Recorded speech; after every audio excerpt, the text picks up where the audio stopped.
The 2019 Rose Parade rolled out Tuesday morning in familiar, comforting and decorative style, along with a twist of newness. Among the fresh touches were a Grand Marshal, Chaka Khan, who sang in the new year as the parade opened, and 101st Rose Queen Louise Dzerzhinsky, a future scientist in glasses who has proudly shared being Jewish and bisexual. The familiar heart of the Pasadena event brought together 40 floats, 21 marching bands and 18 equestrian units. The parade also served as a prelude to the Rose Bowl, this year pitting the Washington Huskies against the Ohio State Buckeyes. As it often does, the weather dawned clear and bright, like the postcard-style real estate promotion the parade was once intended to be. That sunshine followed a chilly night for campers along the 5.5-mile route.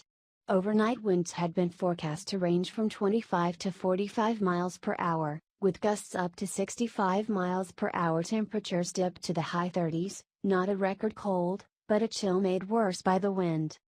With people stoking fires to keep warm, firefighters patrolled for windblown embers. Those who endured it were the type to make the best of it.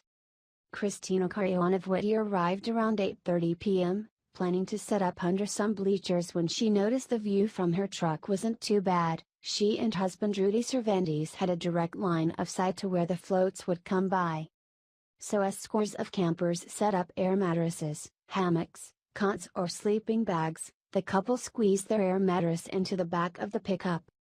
Then Cervantes pitched the top of their tent above the truck bed, creating a cave-like shelter off the ground.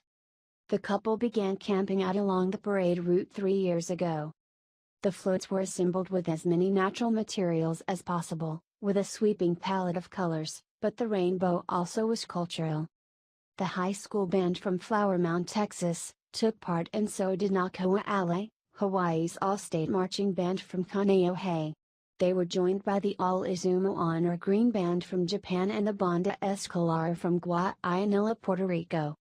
U.S. Forest Service pack mules defied the federal government shutdown to plot with dignity down Colorado Boulevard. Their mission was to mark the 75th birthday of Smokey Bear, who was created to spread the message of forest fire prevention. Other equestrian participants included the Norco Cowgirls Rodeo Drill Team and Little Miss Norco Cowgirls Junior Drill Team, and the many therapy horses from Calabasas. The flotilla of floats has evolved from assorted histories and motivations. For Cal Poly Pomona, float construction has become an annual exercise in student entrepreneurship and artistry, with 90% of the flowers grown locally. Certain cities and causes are represented year after year. Burbank has entered the float since 1914 and seized upon this year's Melody of Life theme to present animated characters playing instruments in its Stompin' Good Time. The Chinese American Heritage Foundation presented a 90-foot float to commemorate the completion of the Transcontinental Railroad, basing its design on a photograph taken at Promontory Point, Utah, on May 10, 1869. The entry depicted 2 locomotives facing each other and was decorated with more than 12,000 roses and 3,500 orchid florets. The locomotives were recreated with glossy black seaweed, velvety black onion and gray poppy seed, blue sinuata status blossoms and red cranberry seed, according to an official description. But unlike its historic inspiration, the mechanicals were comparatively overlooked. The float stalled, causing a jam and forcing other entries to squeeze around. A tow truck intervention was required. The Donate Life float extolled the mission of organ donation for the 16th year and showcased the musical diversity and rhythms of Africa. The float displayed gigantic replicas of African drums, the djembe from Senegal and Cuba drums from the Congo. Other featured traditional instruments were a marimba from Ghana and a kora from Burkina Faso. More to the point, perhaps, the float also incorporated 44 floral portraits honoring deceased owners. Overlooking the portraits was a double cinephobe mask from the Ivory Coast that gives thanks to ancestors and remembers those who have gone before, according to the float sponsors.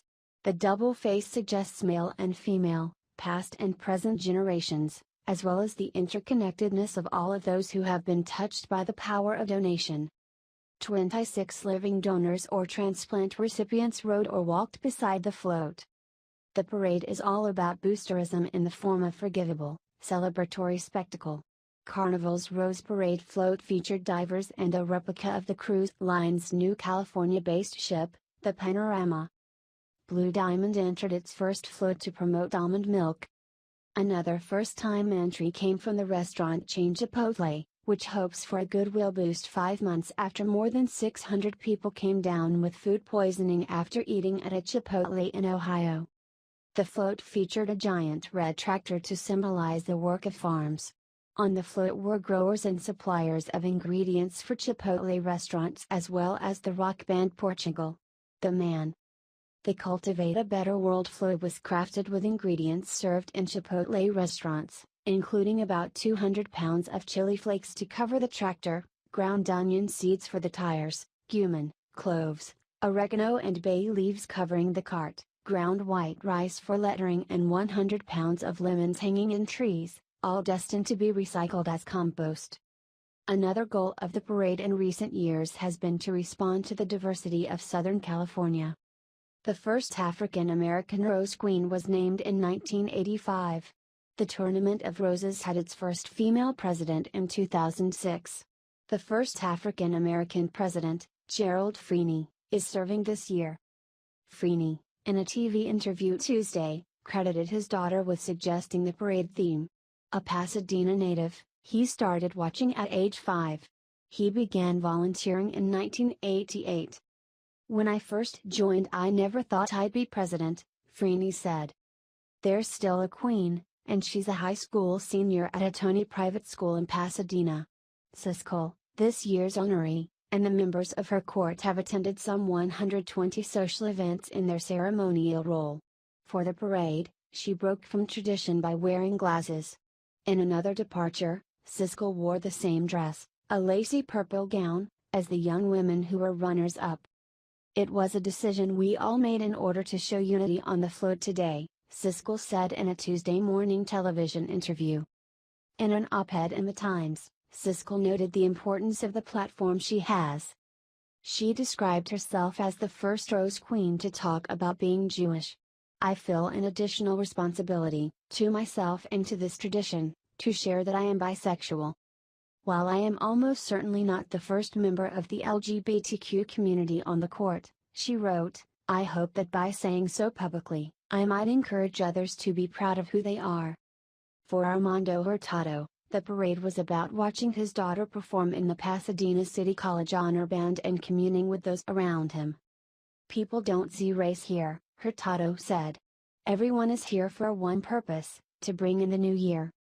He added, "You don't see people coming together a lot. This is one event where that happens." Waiting on the sidewalk as the sun rose behind them, Hurtado and his wife Pamela met Moises Moran, who was there for his 12th parade with his 2 kids, 11 and 8. The heater Moran had brought to attach to his propane tank wasn't working, so the men sitting next to Moran lent him theirs.